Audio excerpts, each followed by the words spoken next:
While we are allured by the idea of spiritual experiences, or if one looks at the popular media, the idea of some kind of unusual powers that an individual can develop, obtain, or possess, we actually have very little idea about what is really possible and how it actually works.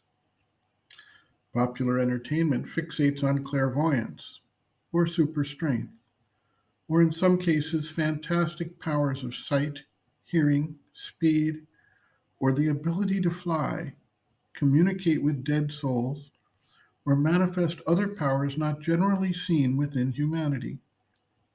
For the most part, these are the result of a general feeling of powerlessness in society and are looked on as fantasy.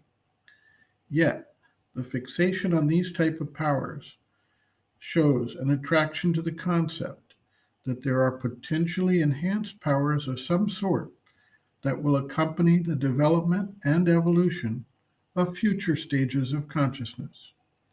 The seed within these fantasies is the fact that there are many inexplicable experiences that arise which fall outside the framework of the normal current action of the body life mind complex that we identify as our existence and being.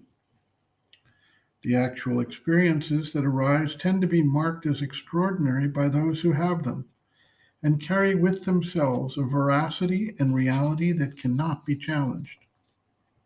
Some individuals have experiences spontaneously, sometimes through a deep inner connection with someone or something undergoing an extraordinary event, such as experiencing the death of a loved one at the very instant of their death, despite being on the opposite end of the earth, an experience which is recounted any number of times.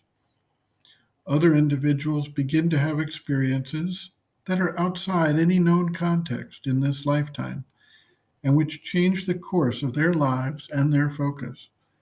As they develop in this new direction, they may begin to recognize that this is an opening that was prepared in a past lifetime.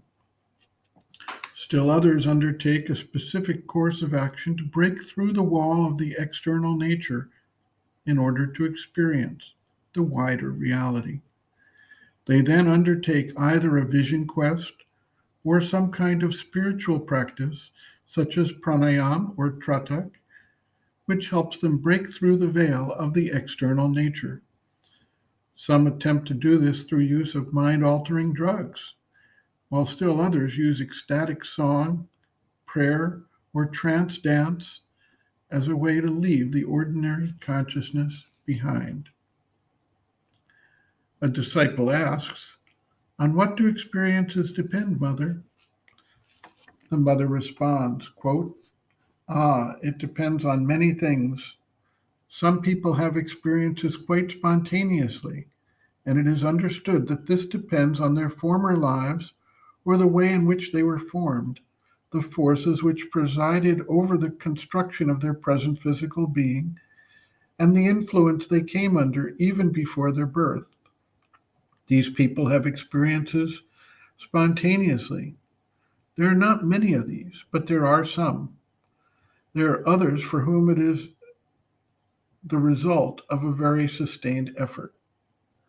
They aspire to have experiences and impose a discipline upon themselves or adopt a discipline so as to be able to have them. Sometimes it takes very long to obtain something. It depends altogether upon the way one is built. I knew people who were ignorant, yes, and who had quite remarkable experiences of clairvoyance, of inner perception. They understood nothing of what was happening to them or of what they saw, but they had the gift. End quote. Reference Sri Aurobindo and the Mother, Growing Within, The Psychology of Inner Development, Chapter 7, Growth of Consciousness, Inner Experiences, page 127.